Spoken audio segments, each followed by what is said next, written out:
Welcome to Chapter 5. So this actually wasn't initially in the textbook. And as I was recording the lecture on the neoclassical growth model, I kind of realized like maybe it would be good if you had a little bit of a background in some dynamic optimization stuff, namely with the utility maximization, with like the intertemporal budget constraint.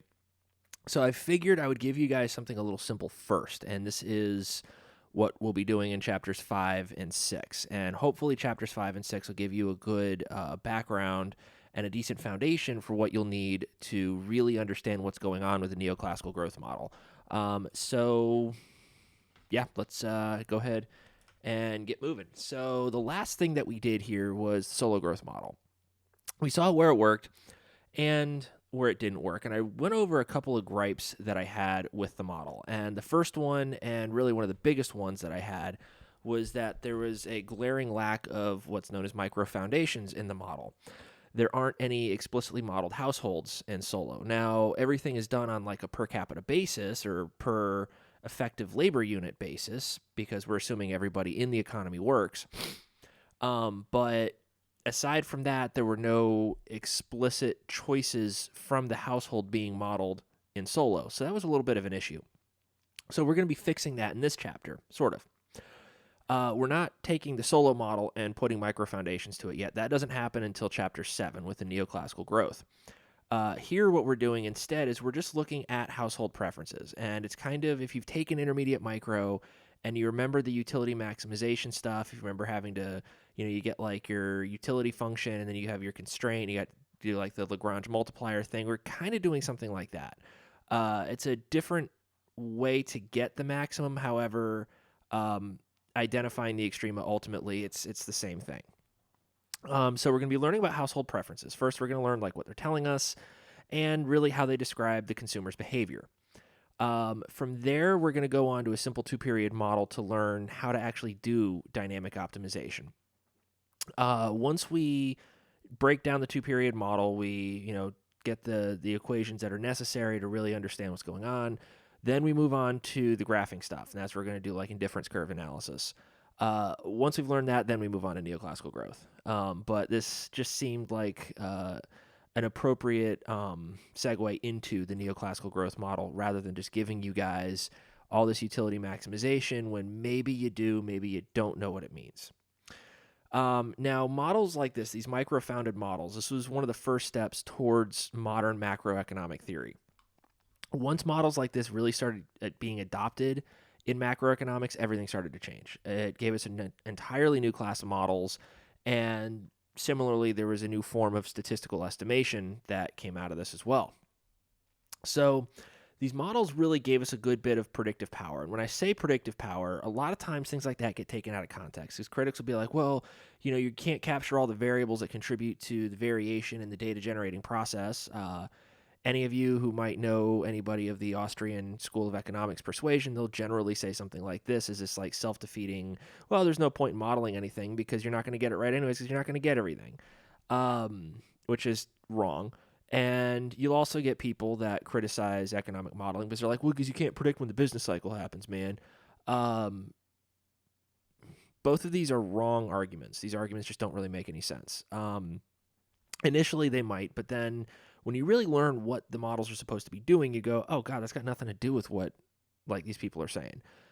These models do give us an idea as to how people respond to policy changes, though. So it's not like we're going, okay, well, we want to know when the next recession happens, or we want to know when the next major like growth spurt in the economy is going to happen. No, it's when something like that happens, how do people respond? That's more what we're interested in. Now, to go a little bit further down this rabbit hole, when they say things like, well, you're not getting all the variables that contribute to the variation in this data generating process. Well, okay, who cares? Because we don't care about all the variables that contribute. We care about all the relevant variables that contribute. And the variables that we find relevant based on the theory that has been derived and how they relevant to how these key variables will be moving over time.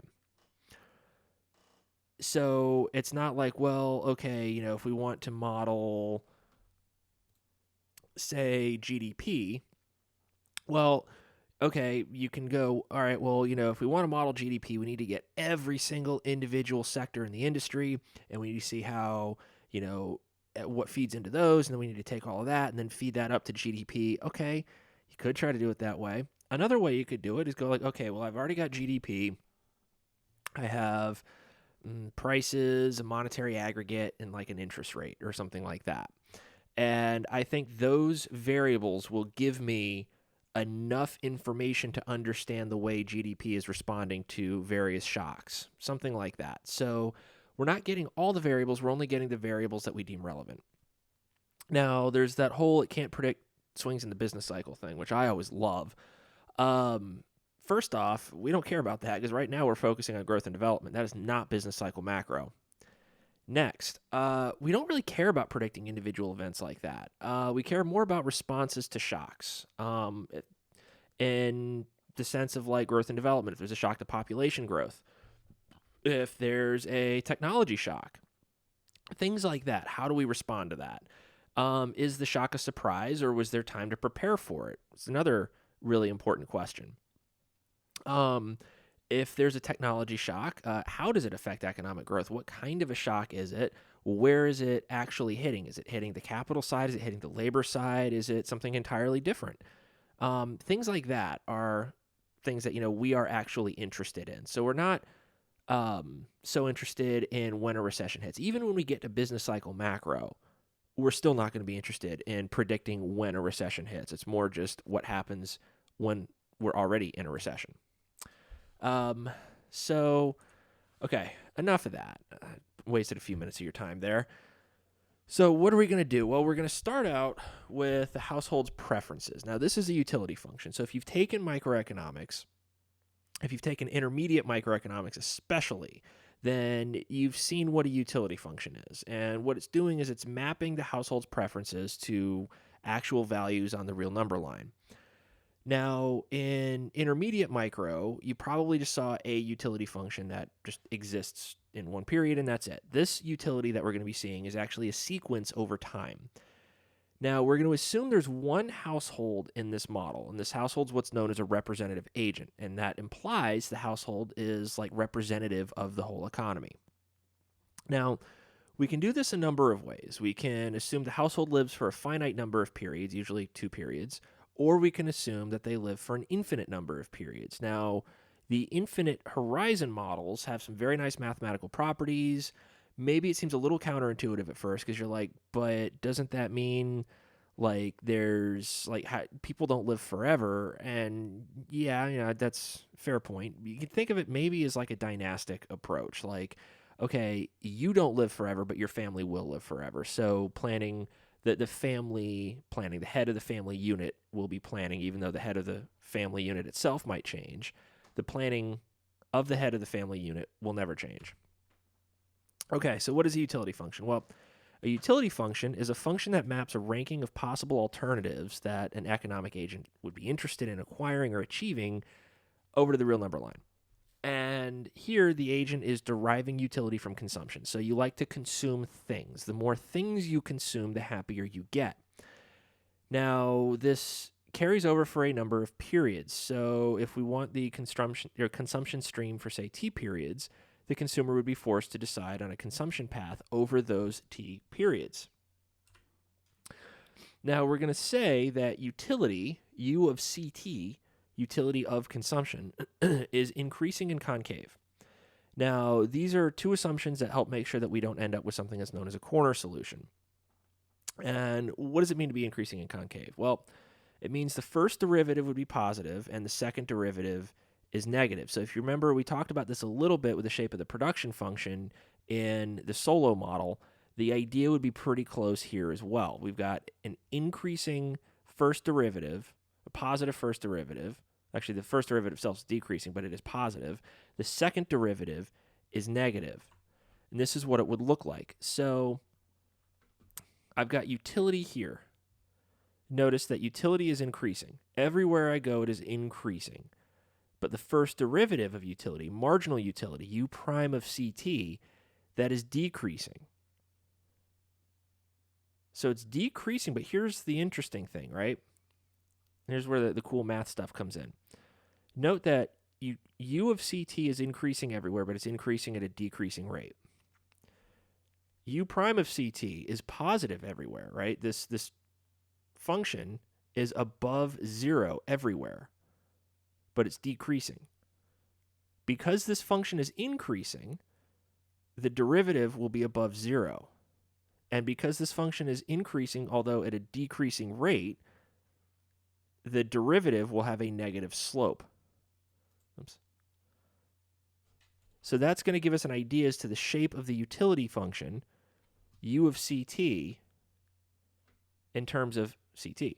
So if we change consumption, we consume more, right? If I go from consuming right here over to consuming right here, well, I derive more utility by consuming more. However, if I'm consuming here and then I want to consume a little bit more, I get more utility, but the amount that utility increases is less. It's what's known as diminishing marginal utility.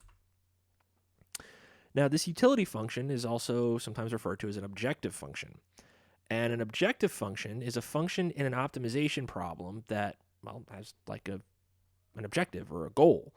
This function has the variables that are being chosen to be maximized. And we're next going to assume that the function is what's known as additively separable. So each time period, each utility that we have, each time period of utility, it will be added to the others. It's not like they're being multiplied or anything like that. So like today's utility plus tomorrow's utility plus the utility of the day after tomorrow. And we've got these stationary discounting weights. What are those? Well, that's the beta. This beta is a discount factor. And what it does is, this beta right here is the discounting factor, and it helps the agent discount their time preferences. So what that means is that you're weighting tomorrow's consumption by a little bit less than you're weighting today's consumption. And then the day after tomorrow's consumption is weighted a little bit less than tomorrow's consumption, which is weighted less than today's consumption. And beta itself is modeled as 1 over 1 plus rho, where rho is in between 0 and 1. Rho is what's known as the discount rate. The larger rho is, the less the agent is going to care about tomorrow's consumption versus today. So the agent has what's known as a discounted present value of lifetime utility. So the best way that we can describe what beta is we can say that it measures how much we care about tomorrow, or really the future, relative to today. So if beta is 0.95, then I care about tomorrow 95% as much as I care about today. And if beta is 0.99, then I care about tomorrow 99% as much as I care about today. So the larger beta is, the more I care about the future relative to today. But beta being larger implies that rho is being smaller because, well, fractions. So if rho gets bigger, beta gets smaller. So beta is a measure really of how much I care about the future, while rho is a measure of how impatient I am. So if rho gets bigger, I get more impatient. Here's a good way to think of it, right?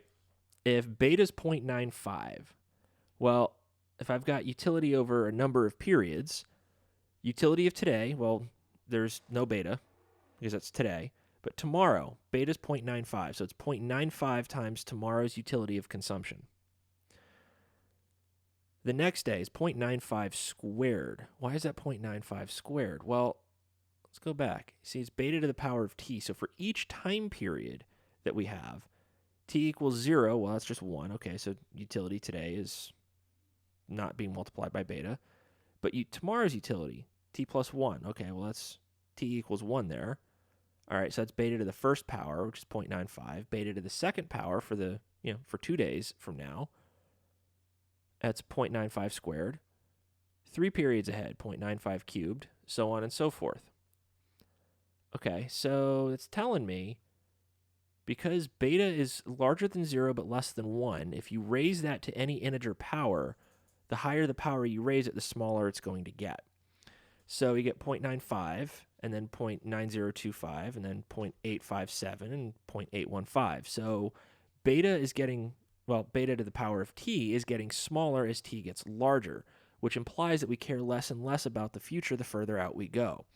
So as of today, you're going to care way more about tomorrow than you're going to care about a point 5 years from now, which, makes sense. You're a little bit more concerned about making sure you can stay alive today and tomorrow than you are making sure that you're adequately stocked 5 years from now. So rho gets bigger, the household's more impatient.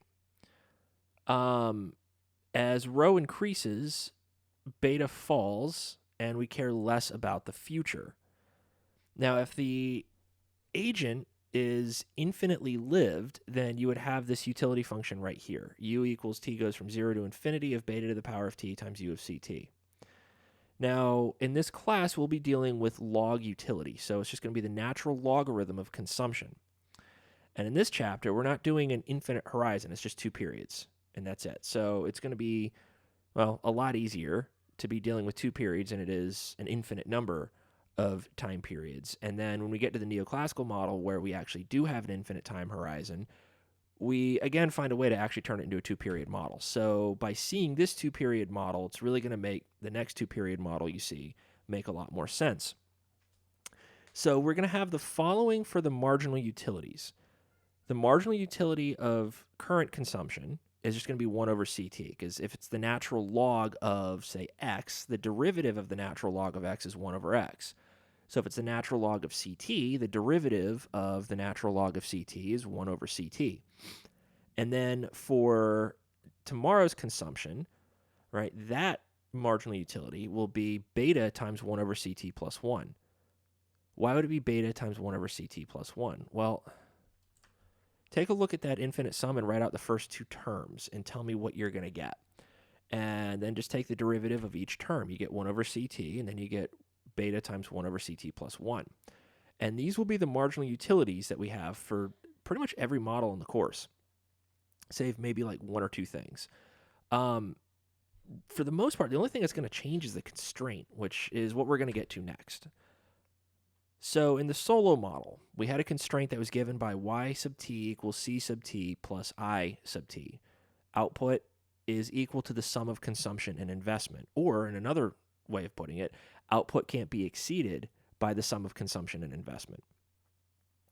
So we're going to have something similar to that, but output's exogenous, and thus there's no capital. If there's no capital, there's really no investment. So that means you've got one of 2 choices. You can consume or you can save. Now, when we have endogenized output, saving would be equal to investment because, well, if you're saving, you're buying capital, and if you're buying capital, that's investment. Here, though, there is no capital, so don't really think of it in terms of investment. Think of it just in terms of savings. So you can consume today or you can save today, and the income you earn, y, can't be exceeded by how much you consume and how much you save. And then tomorrow, well, you would have tomorrow's consumption, c sub t plus 1, plus tomorrow's savings, s sub t plus 1, equals tomorrow's income, y sub t plus 1. Okay, so equation 12 is the constraint for today. Equation 13 is the constraint for tomorrow. Now, we'd be sort of right to think of it this way, actually, but there's one big catch, and it's that s sub t plus 1. This is a 2-period model, so there's no need to save for period t plus 2 because period t plus 2 won't exist. The world ends at the end of period t plus 1. So the constraint for period 2 is really just c sub t plus 1 equals y sub t plus 1. But in that first period, whatever you don't consume today gets saved for tomorrow. So whatever I don't consume today, well, it either gets consumed today or it gets consumed tomorrow. And if I don't want to consume it today, then I consume it tomorrow. Now, what would be the incentive to want to save for tomorrow? And that would be the real interest rate. If there's no real interest rate, then what we would do is we would just add today's savings into tomorrow's constraint. Because remember, the constraint is the source of funds being equal to the use of funds. If I save today, if I don't consume everything I earn today, that means I get to consume it tomorrow. So the use of funds tomorrow increases by the amount that I saved today. So I have tomorrow's consumption, c sub t plus 1, equals y sub t plus 1 plus s sub t, what I saved today. Now, if there is an interest rate, if the interest rate is non-zero, then I'm adding one more term to it. I'm adding the interest rate times how much I saved. Because if you save something today, right, you save $10 today and the interest rate is 10%, well, tomorrow you get your $10 back, but you also get that 10% of that $10, which is $1. So you get $10 plus $1.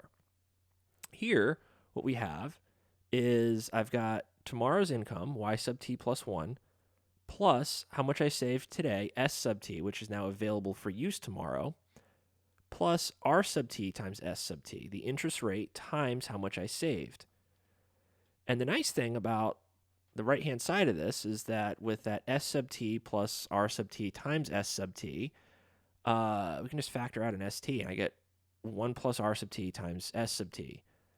And then I just change equation 16 to be c sub t plus 1 equals y sub t plus 1 plus 1 plus r times s sub t.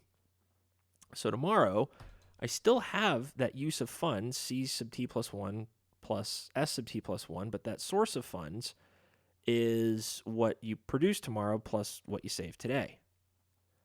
So now I've got these two equations. So equation 18 gives me, well, I guess really these two equations are sort of listed as each 18.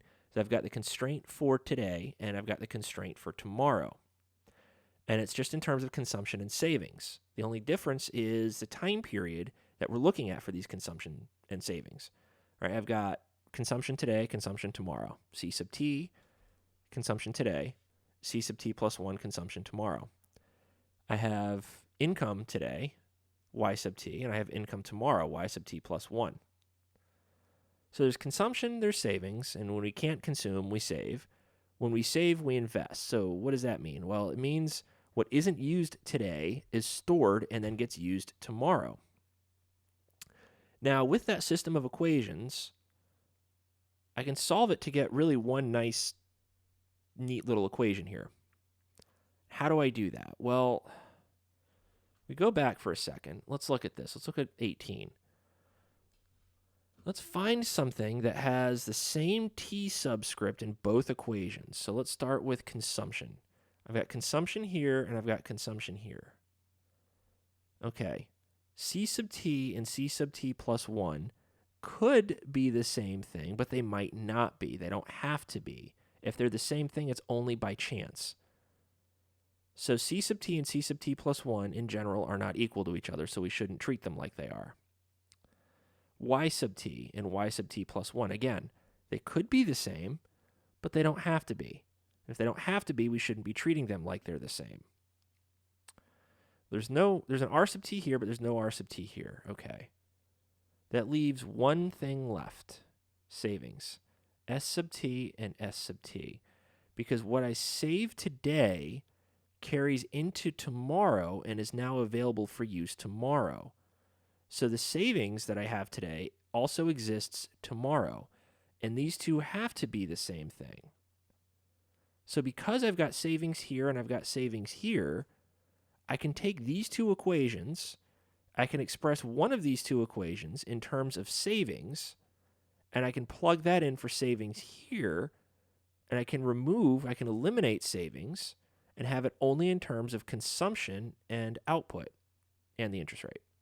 That's exactly what I'm going to do. So I take that second equation, this one right here, and I solve it for s sub t. Then I'm going to get 1 plus r sub t times s sub t equals c sub t plus 1 minus y sub t plus 1. All right. What does this mean? Well, it means the amount that's saving, or that I have saved, is the difference between what I consume tomorrow and how much I actually earned tomorrow. So if you want to save, say, $10 today, and you earn $100 tomorrow, well, assuming a non-zero interest rate for just 1 minute, you just save today and you get exactly what you saved back tomorrow. If you were earning $100, but you have an extra $10, that means you can consume $110. So C sub t plus 1 would be $110. Y sub t plus 1 is just $100. Now I want to isolate this s sub t, so I divide both sides by 1 plus r. And this is what I get. I get S sub t equals C sub t plus 1 divided by 1 plus r minus Y sub t plus 1 divided by 1 plus r. So I just took both of these components here and just divided them by 1 plus r. Now I take the right-hand side, this part that's in magenta, of equation 20, and then I'm going to plug it into savings for, it says equation 19. That was actually a mistake. It's not supposed to be equation 19. It's supposed to be equation 18. It's supposed to be right here. My mistake about that, guys. So I take C plus S equals Y, and with the S here, what's in magenta, I just plug that in over here. And then I get C sub t plus C sub t plus 1 over 1 plus r minus Y sub t plus 1 over 1 plus r equals Y. Now, I can move that Y sub t plus 1 over 1 plus r to the other side. So I got C on one side, Y on the other. And this is actually our lifetime budget constraint. Now, if I look at our utility function, I've got U equals U of CT plus beta times U of CT plus 1. So it's got consumption today and consumption tomorrow, giving me this two-variable optimization problem, which sucks. But if I look at that constraint, which is given in equation 22 right here, well, I've got C sub t plus 1 and I've got C sub t. So I have an equation here with CT and CT plus 1, and I have an equation here with CT and CT plus 1. So what if I solve that constraint for C sub t plus 1? Well, if I did that, right, if I solved this guy right here for C sub t plus 1, I'd have C sub t plus 1 on the left-hand side, and I'd have C sub t on the right-hand side. And if I plug that in for C sub t plus 1 here, I'd eliminate C sub t plus 1, and I would have a utility function in terms of consumption today and consumption today. And that reduces that optimization problem with two variables down to just one variable, and it makes it a lot easier to solve out. So I'm going to do just that. So I'm going to solve that constraint for CT plus 1.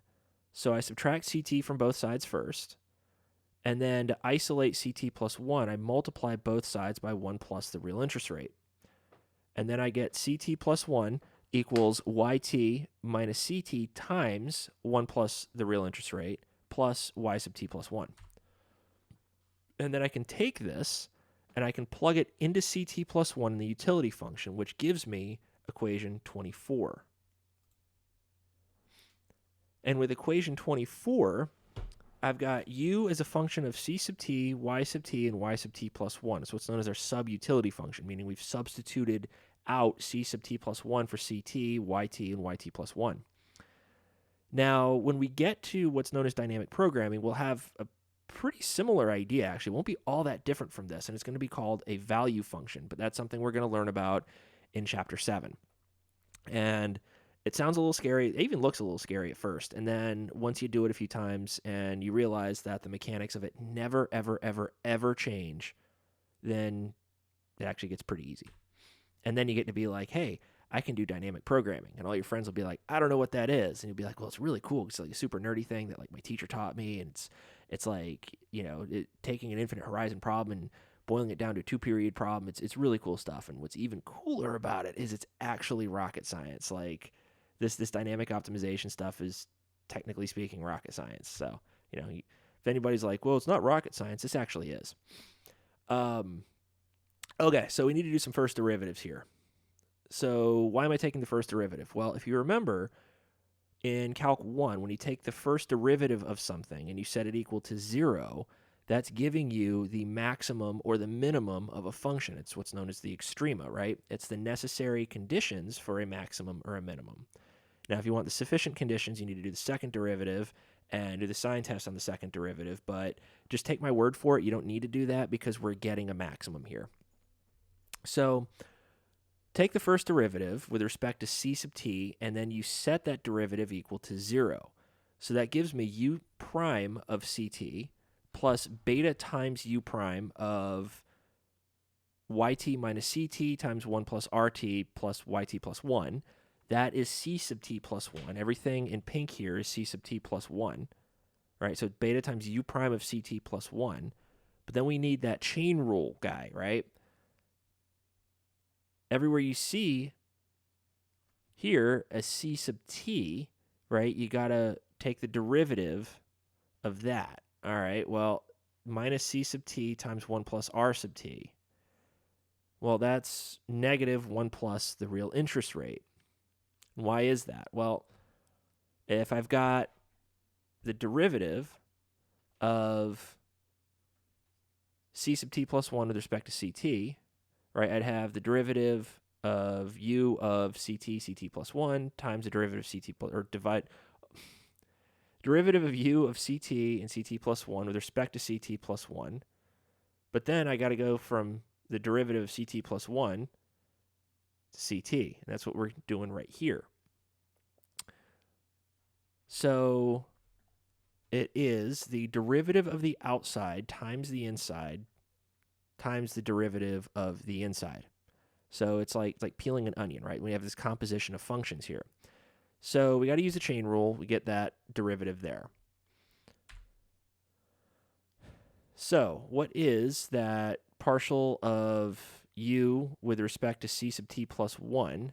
Well, that's u prime of ct plus 1, right? So with the notation that we had, it was that u prime of all this stuff in magenta here.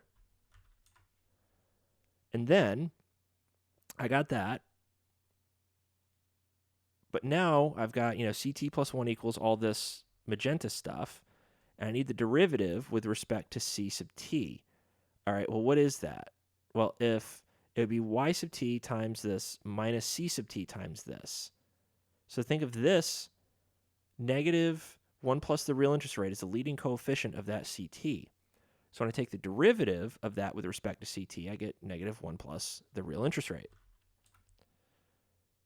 Now, to keep the notation looking just a little bit cleaner and easier to follow, it's negative 1 times 1 plus the real interest rate. So by the chain rule, okay, I get that derivative, multiply it by that derivative of ct plus 1 with respect to ct, and I get u prime of that magenta stuff times 1 plus the real interest rate times negative 1. So why is that negative 1 in there? Well, it's because the derivative of that inside part of the second part with respect to ct is negative, right? So really what I get is u prime of ct minus beta times u prime of ct plus 1 times 1 plus the real interest rate. Now, take a look at that second part. So this beta times u prime of this stuff here. Wow, that was strange. Okay. Just this part right here. Well, what I've got in magenta here is still ct plus 1, right? So I can just put that substitution right back in there. And I got beta times u prime of ct plus 1 times 1 plus the real interest rate. Now, if I move that to the other side of the equation, I get u prime of ct equals beta times u prime of ct plus 1 times 1 plus the real interest rate. And this right here is called the Euler equation. In dynamic optimization problems, the Euler equation is a nonlinear second-order difference or differential equation that characterizes the evolution of a control along any optimal path. This is a necessary yet not sufficient condition for the household's optimization problem to achieve a maximum. In dynamic macro, the Euler equation equates the marginal rate of substitution of consumption today for consumption tomorrow equal to 1 plus the real interest rate.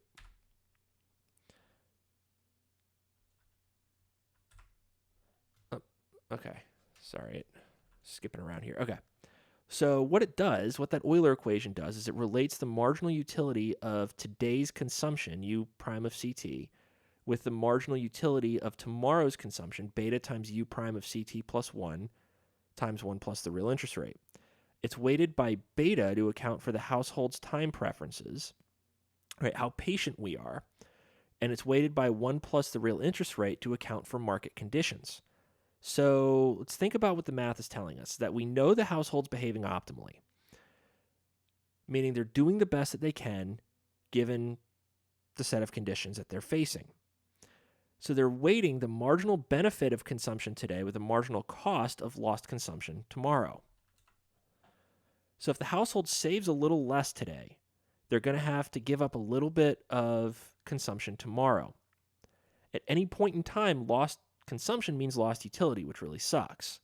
So if you want to party really hard today, that's fine, but you got to deal with the shitty consequences tomorrow.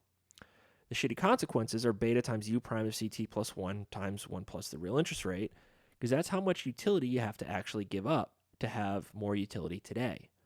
So at the optimum, the marginal benefit of consuming a bit more today has to be equal to the marginal cost of doing so. And if the marginal benefit exceeds the marginal cost, the household could increase total lifetime utility by consuming more today. And if the marginal benefit were less than the marginal cost, they could benefit by consuming less today, saving it, and then consuming more tomorrow. So if we want to rework some of that math here, we can first remember that beta equals 1 over 1 plus rho. So the Euler equation in that case would be 1 over 1 plus, or u prime of ct equals 1 over 1 plus rho times u prime of ct plus 1 times 1 plus the real interest rate. Now if I want to rewrite that a little bit, I get u prime of ct equals 1 plus the real interest rate divided by 1 plus rho times u prime of ct plus 1. So we can see there's actually a little bit of a balancing act going on now. If I divide both sides by u prime of ct plus 1, now what I get is the left-hand side of equation 29, giving me the marginal rate of substitution, and it's the ratio of marginal utilities. The right-hand side of the equation is the price ratio between period t and period t plus 1's consumption. So if you want to get an additional unit of consumption today, you have to give up 1 plus r units of tomorrow's consumption. So the real interest rate can be thought of as the intertemporal price of consumption. It tells you how much future consumption you need to give up to get more current consumption. So from that Euler equation, let's assume for a minute that rho is larger than the real interest rate. What happens? Well, it means that you choose to consume more today than you do tomorrow because you're more impatient. So if you're consuming more today than you're consuming tomorrow, well, it means you're saving less, right? Yeah. So if you're saving less, you're consuming more today than tomorrow. It means that C sub t is larger than CT plus 1. Now, if you have diminishing marginal utility, which we do here, then if current consumption exceeds future consumption, the marginal utility of future consumption will exceed the marginal utility of current consumption. Because remember, they're going to be going in opposite directions. Higher consumption means a lower utility, or higher consumption means a higher utility of consumption, but it means a lower marginal utility of consumption. Kind of had to sound that one out there. Sorry, guys.